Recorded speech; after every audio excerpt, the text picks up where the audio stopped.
वही आत्मा सच्चिदानंद में हूँ।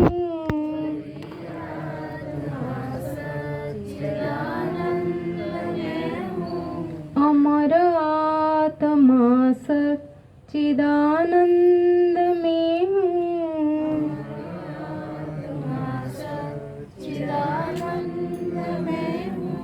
शिवोहम शिवोहम शिवोहम शिवोहम शिवोहम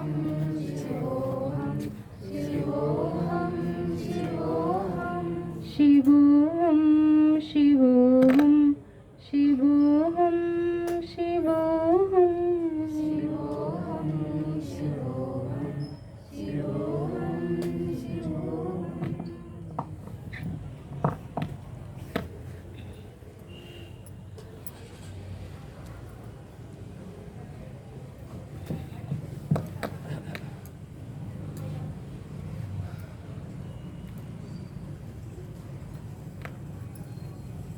श्रोताओं से निवेदन है वो अपने नेत्रों को बंद करें। बहिर्मुख मन को अंतर्मुखी करने के लिए यही एक वो द्वार है जिससे मन संसार से पृथक हो जाता है।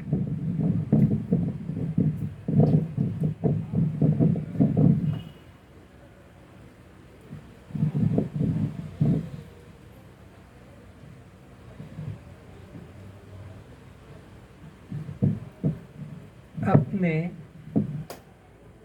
इस मन को कोई एक काम चाहिए, बिना काम किए ये रह नहीं सकता। स्वभाव नदी का पानी एक क्षण भी रुक नहीं सकता, स्वभाव है बहने का। ठीक इसी तरह नदी के पानी की तरह मन का भी स्वभाव है नीचे की ओर जाने का। पानी को नीचे बहाने के लिए आपको ढाल खोजने की जरूरत नहीं पड़ती है, वो स्वतः ढाल खोज लेता है पानी। मन भी संसार में स्वतः बिना प्रयास के अपना विषय खोज लेता है। पर पानी को ऊपर चढ़ाना हो, एक मंजिल 2 मंजिल, तो उसके लिए आपको कुछ युक्ति लगाना पड़ती है, कुछ साधन करना पड़ता है।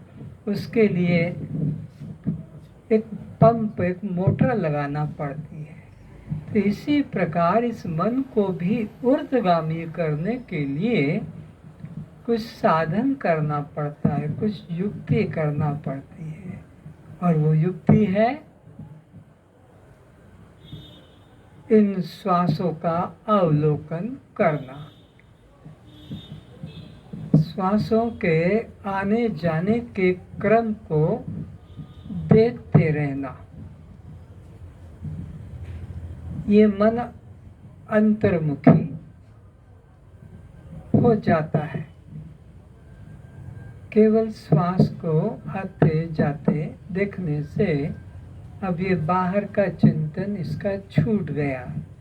न काम, न क्रोध, न लोभ, न मोह, न राग, न द्वेष, न अपना न पराया, कोई प्रकार का द्वंद्व नहीं, निर्द्वंद। बस श्वास के साथ जोड़ दो।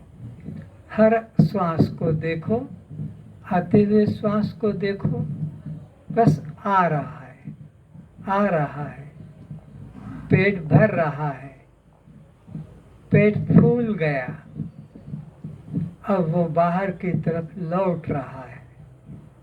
उसका स्वभाव है बाहर की ओर जाना।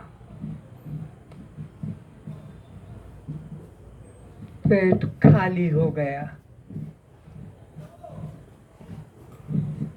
आप देख रहे हैं कितने समय तक वो अंदर आता है और कितने समय तक वो बाहर जाता है।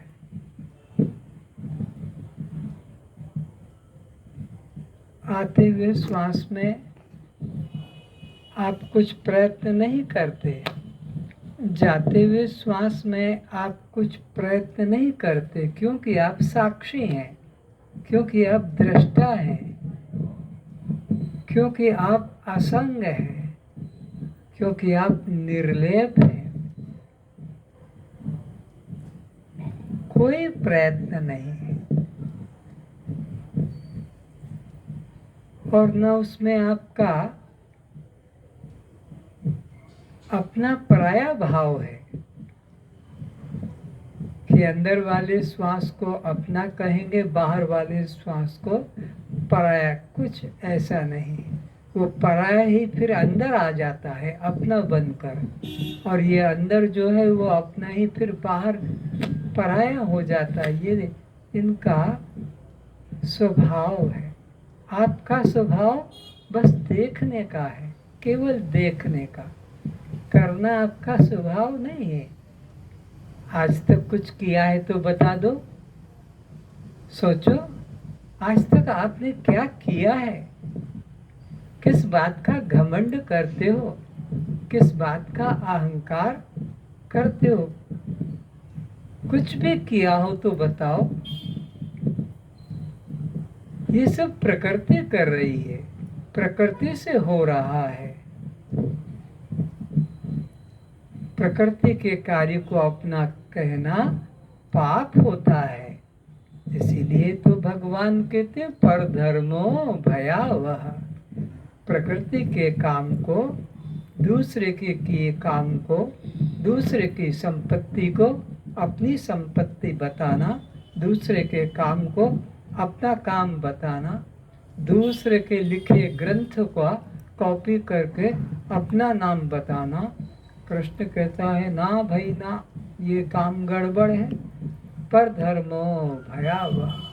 तुम्हारा जो है उसमें अहंकार करो, कोई रुकावट नहीं, कोई बंदिश नहीं। तुम्हारा जो है, तुम्हारा क्या है, तुम्हारा देखो क्या शरीर तुम्हारा है ना, प्राण तुम्हारे हैं ना, ये इंद्रियां तुम्हारी है ना।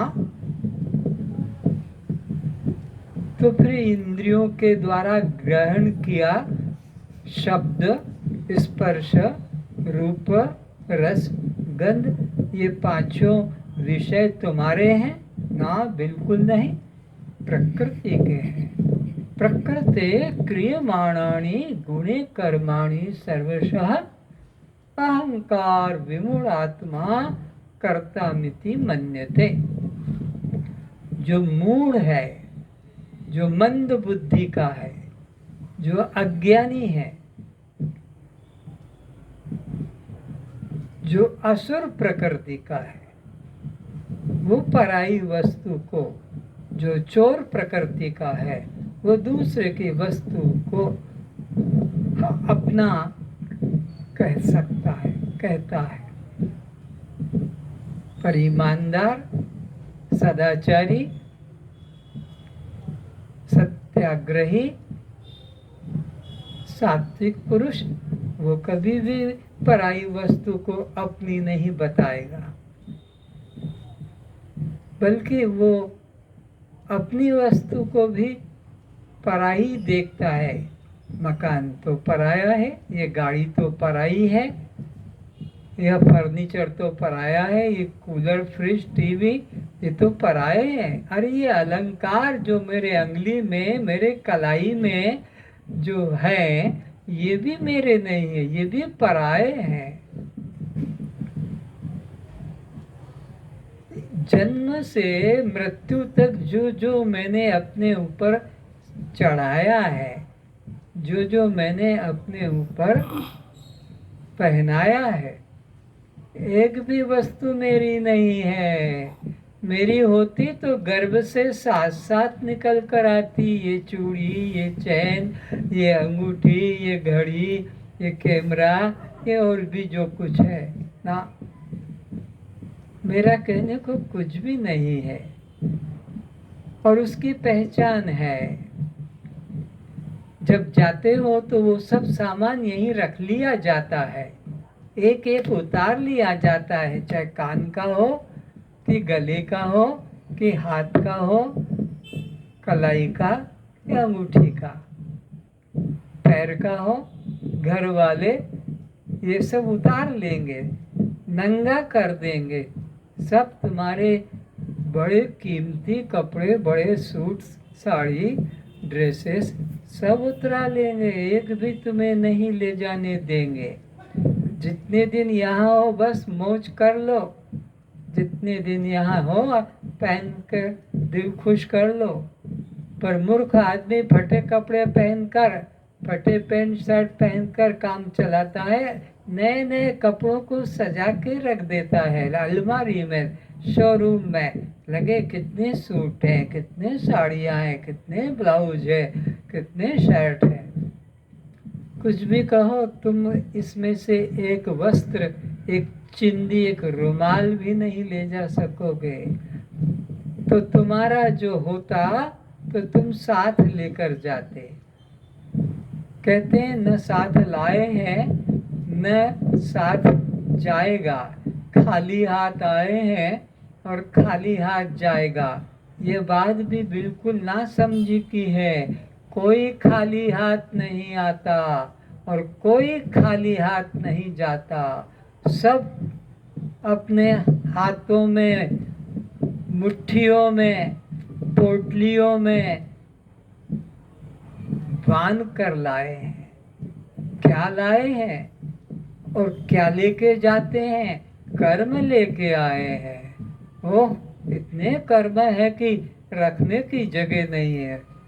अनादिकाल के संचित कर्म की गठरी लेकर, वैगन, ट्रेन की जैसे वैगन होती है, माल ढोने के बोगियां हो, ऐसे लाया है। और जब जाएगा वो तब भी 100 जन्मों आगे तक का साथ लेकर जाता है। आता तो एक जन्म का कर्म भोगने के लिए, अनंत अनंत कर्मों के ढेरों में से कितने कर्म हैं। समुद्र के अंदर जितनी बालू रहती है, नदी में जो बालू रहती है, उस बालू रेती में के ढेर से एक मुट्ठी नहीं, एक कण उठा के लाता। एक कण समझने में मुश्किल पड़ता होगा।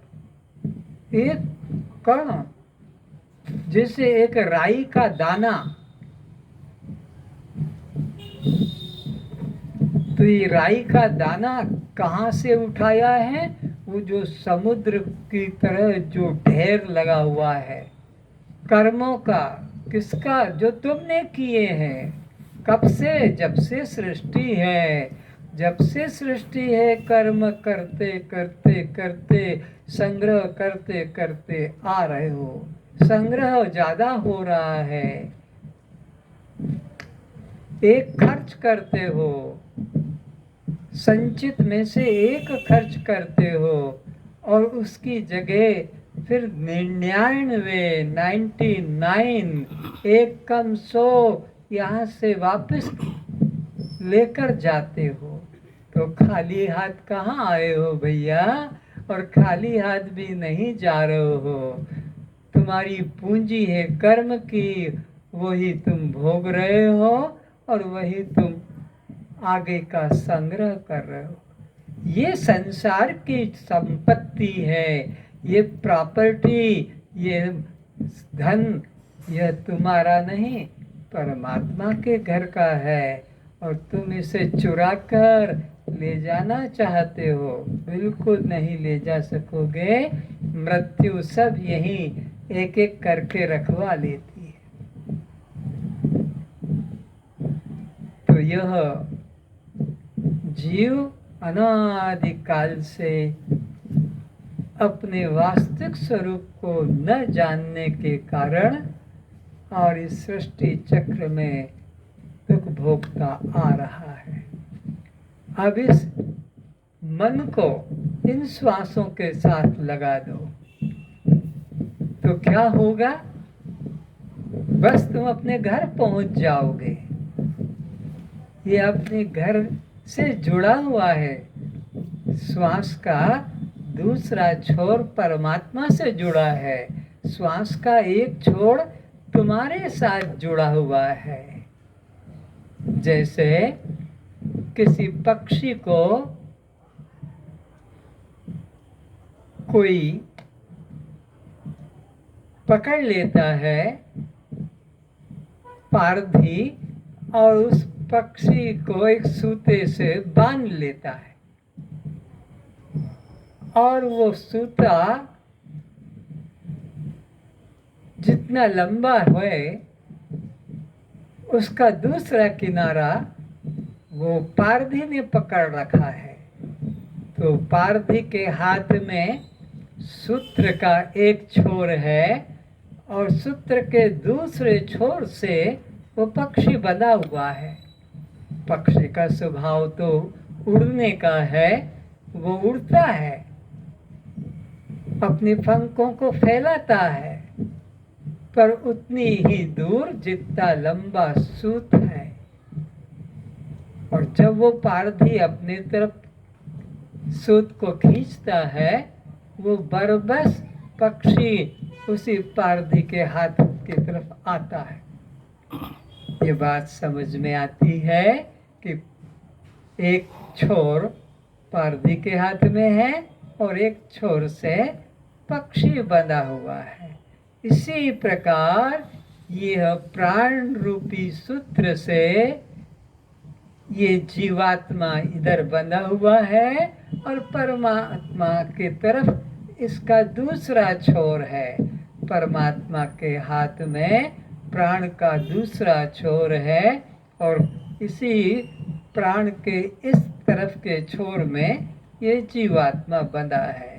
तो तुमने अगर प्राण से संबंध जोड़ लिया तो तुम तो परमात्मा में जुड़ गए।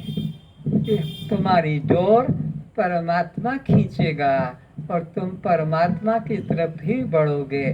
अब संसार की तरफ तुम नहीं जा सकोगे, क्योंकि नेत्र खिड़की को, नेत्र दरवाजे को बंद कर दिया कि दुनिया में अब मेरा कोई नहीं, मैं किसी का नहीं, कोई मेरा नहीं, मैं किसी की नहीं।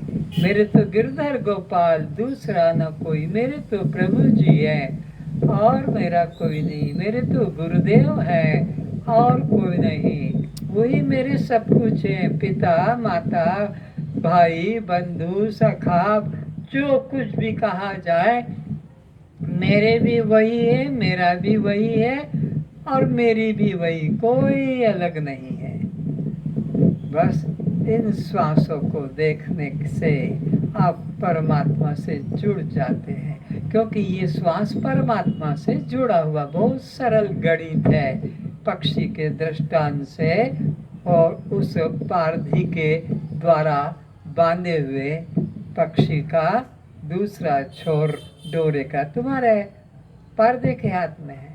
तो इसी तरह तुम्हारे प्राणों का एक छोर तो तुम्हारे साथ है और दूसरा छोर परमात्मा के पास है। इसीलिए तो कहा जगत आत्म प्राणपति रामा, वो प्राणों का मालिक है, वो प्राणों का स्वामी है, वो प्राणियों का जो है खींचने वाला है, स्वामी है। तो अब वो तो उधर ही खींचेगा। अब इस संसार में उसका कोई नहीं है, तो उसका प्राणपति तो परमात्मा है। बस प्राणों को आते जाते देखो और मौज करो, आनंद मनाओ, प्रसन्नता में जियो, क्योंकि मैं तो गिरधर की हो गई। अब मेरे को कोई संसार वाला खींच नहीं सकता, अब मुझे संसार वाला बांध नहीं सकता, अब संसार वाला मुझे कोई डरा नहीं सकता। इनकी क्या हिम्मत, अग्नि मुझे छू नहीं सकती, शस्त्र मुझे काट नहीं सकते, पानी मुझे भिगा नहीं सकता और ये पवन भी मुझे सुखा नहीं सकता। तो कोरोना की क्या हिम्मत है जो मुझ तक आ सके, मुझे छू सके। मैं पूर्ण असंग हूँ, साक्षी मात्र हूँ। बस परमात्मा से ऊपर कुछ भी पाने का नहीं है, इसलिए कुछ साधन करने की जरूरत नहीं। परमात्मा तो आप हैं, परमात्मा तो आपके साथ जुड़ा है, आप तो परमात्मा के साथ जुड़े हैं। परमात्मा से और ऊपर कुछ पाने को नहीं, तो साधन करने की अब क्या जरूरत है। जिसके लिए साधन करना था वह तो मैं हूँ, और जहाँ पहुँचना था वहाँ मैं पहले से ही विद्यमान हूँ, इसलिए मुझे कुछ करना नहीं। मेरा साईं मुझे भजे, मैं पाऊँ विश्राम। कबीरदास जी कहते हैं, भजू न करूँ नहीं जब तक, राम रहीम नहीं गाऊं। खुले नैन पहचानूं, हंसी हंसी सुंदर रूप निहारूं। मैं तो सब तरफ अपने प्रभु के अलावा कुछ देखता ही नहीं, मेरी दृष्टि में कोई टकराता नहीं। जब भी जहाँ पर दृष्टि टकराती है एक परमात्मा, क्योंकि वेद कहता है एक मेवा अद्वितीयम ब्रह्म, एक ब्रह्म के अलावा यहाँ कुछ भी अन्य नहीं है। कुछ भी नहीं, कुछ भी नहीं। पशु पक्षी कीट पतंग जो भी जड़ चेतन सब जीव जत, जड़ चेतन जग जीव जत सकल राममय जान, सब ब्रह्म रूप है। शास्त्र कहता है तो उससे विपरीत हमें सोचने का अधिकार नहीं। शास्त्र जो कहता है उससे विपरीत मानने का हमें अधिकार नहीं, बहुत सजा पड़ेगी। वेद विरुद्ध जो काम करेगा, वेद विरुद्ध जो सिद्धांत मानेगा, वो वेद द्रोही, और वेद द्रोही का मतलब है वेद ईश्वर की वाणी है, वो तो ईश्वर का द्रोही हो जाएगा। ईश्वर के द्रोही होने से कभी शांति किसी को नहीं मिली। इसलिए बस इन प्राणों के साथ प्रीति करो, आते जाते श्वास को देखो। अंदर वाले श्वास और बाहर वाले श्वास में आप साक्षी रहे, दृष्टा रहे। आप करता नहीं, ना अंदर की तरफ खींचने हैं और ना आपको बाहर की तरफ धकेलना है, स्वतः हो रहा है। केवल देखो।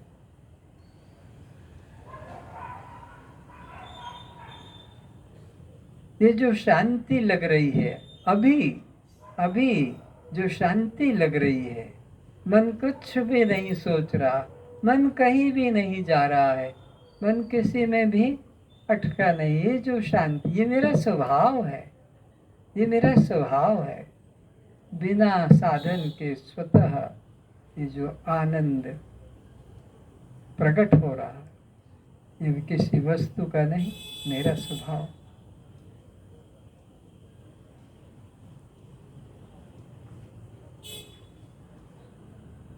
बस केवल देखो, केवल देखो।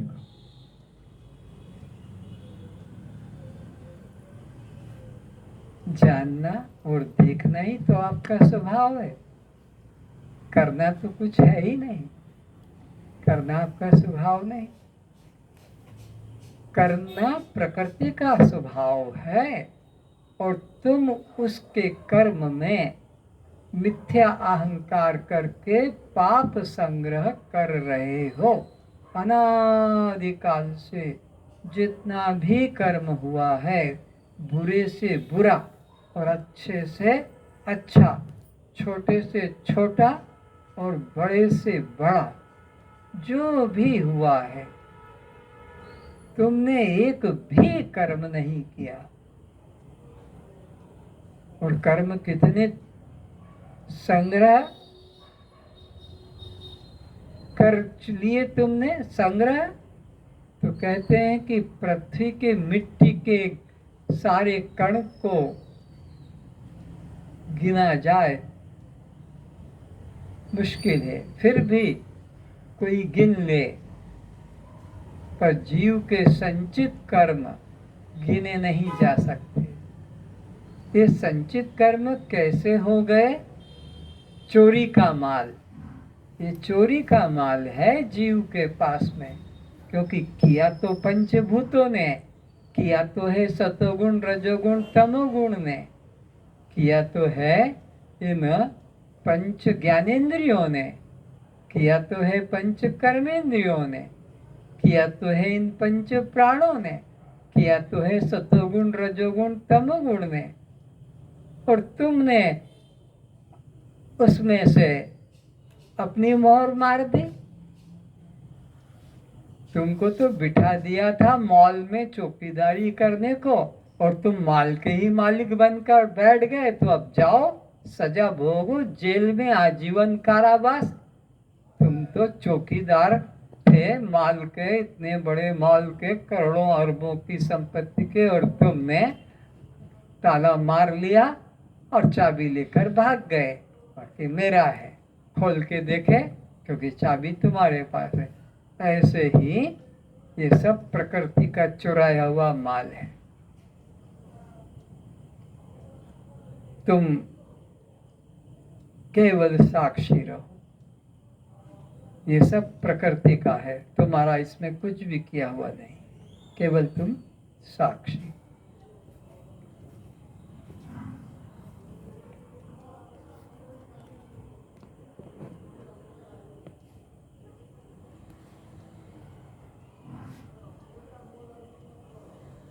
न तुम्हारे में राग आएगा, न तुम्हारे में द्वेष पैदा होगा। ये एक चमत्कार है इन प्राणों का अवलोकन करने का। क्या चमत्कार निकला कि उतनी देर तक तुम जीवन मुक्त रहोगे, जीवन मुक्त।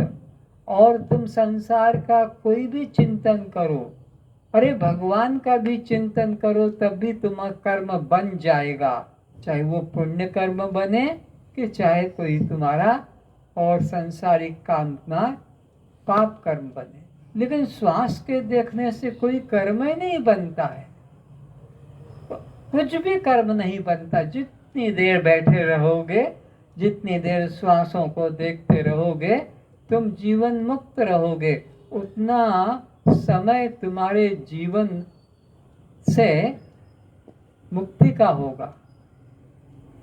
उतने समय का कोई कर्म तुम्हारा नोट नहीं होगा। कर्म कब होता है? जब कर्म में कर्तापन जुड़ता है, तब वो कर्म की संज्ञा में आता है। नहीं तो पाप कर्म भी और पुण्य कर्म भी, कोई भी कर्म हो, वो क्रिया बंधन रूप नहीं होती है। वो क्रिया कब बंधन रूप होती है? जब प्रकृति के द्वारा किए कर्म को कोई अपना कर्म बताए कि ये मैंने किया, बस वो कर्म हो गया और उसका फल भोगना पड़ेगा। पर श्वास के साथ जितनी देर तुम साक्षी रहोगे, कर्म नहीं बनेगा, क्योंकि मैं श्वास को अंदर ले रहा हूँ और मैं बाहर को छोड़ रहा हूँ, ये कोई अहंकार नहीं करता, कर्म नहीं बनेगा। और कुछ संसार की चीजें इधर से उधर उठा के रखो, तो मैंने किया, ये मेरे द्वारा हुआ है। लेकिन श्वास के द्वारा कोई नहीं कहता कि मेरे द्वारा अंदर और मेरे द्वारा बाहर। घर के भीतर कोई सामान होगा तो बाहर रख दोगे, बाहर रखा है तो घर के अंदर ले आओगे, तो तुम्हें ये है कि मैंने इतना काम किया, अंदर से बाहर या बाहर से अंदर। पर श्वास के बारे में तुम कोई भी, पृथ्वी का कोई हिंदू मुसलमान सिख ईसाई ये नहीं कह सकता कि मैंने इतने श्वासों को अंदर लिया और मैंने इतने को बाहर छोड़ा। आ रहे हैं, जा रहे हैं, हम उधर विचार ही नहीं करते। अब देखने की बात बताई है। क्यों बताई है? ताकि तुम्हारा मन संसार में भागे नहीं तो वो संसार में तो भागना उसका स्वभाव है। पानी के स्वभाव की तरह जैसे पानी नीचे बहता है, वो भी संसार में बहता है। लेकिन जब प्राणों के साथ जोड़ दिया, बाहर जाने का रास्ता उसका बंद हो गया। बस देखते रहो। तो अब न राग है न द्वेष है।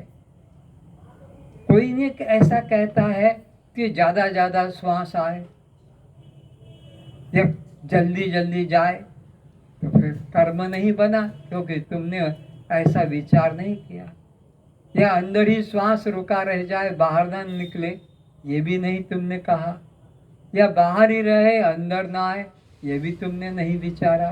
वो तो अपने से आ रहा है, तुम केवल देख रहे हो। तो बस ये तुम्हें मास्टर की ये चाबी, ये कुंजी मिल गई जीवन मुक्ति की। कौन सी? श्वास को देखो और कुछ नहीं। हर श्वास पर दृष्टि रहे, आते हुए जाते। कोई श्वास तुम्हारी बिना जानकारी के निकलने ना पावे। कोई श्वास तुम्हारी बिना दृष्टि के भीतर बाहर न होने पाए। जैसे बिना गेट पास के भीतर बाहर कोई नहीं होते हैं। बड़ी बड़ी फैक्ट्रियों में उनको दिखाना पड़ता है कि कोई एक आदमी भी बिना चेकिंग कराए और बाहर नहीं जाता है, क्योंकि हो सकता है वो कुछ चुरा ले जाए, इसलिए चेकिंग होती। अंदर जाने वाले की भी चेकिंग होती है। कोई खतरनाक चीज, कोई मारक, कोई जहर, कोई औषध, तेजाब, कोई छुरा चाकू तो नहीं। तो ऐसे ही तुम भी अंदर आने वाले और बाहर जाने वाले हर श्वास पर दृष्टि करते हो और कुछ मत करो। फिर जो करने वाला वो करेगा, तुम चिंता छोड़ दो। जो दुनिया की कर रहा है वो तुम्हारी क्या चिंता नहीं करेगा।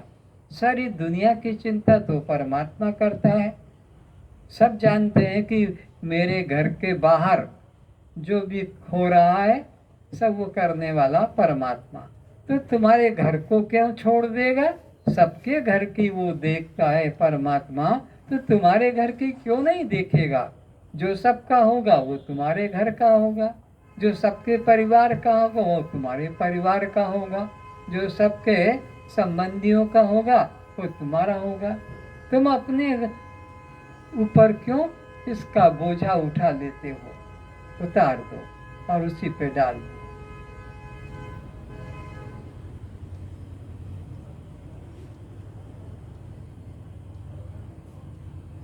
अब केवल श्वास को देखो, केवल श्वास को। मैं चुप हो जाता हूँ 5 मिनट के लिए, हर श्वास पर दृष्टि।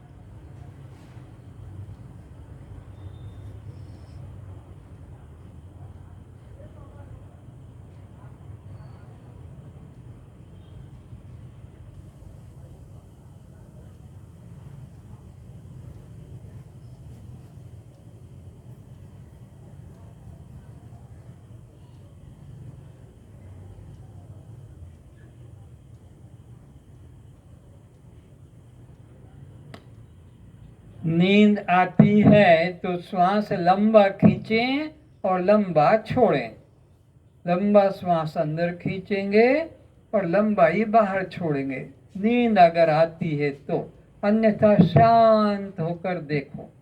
न लंबा खींचो न लंबा छोड़ो।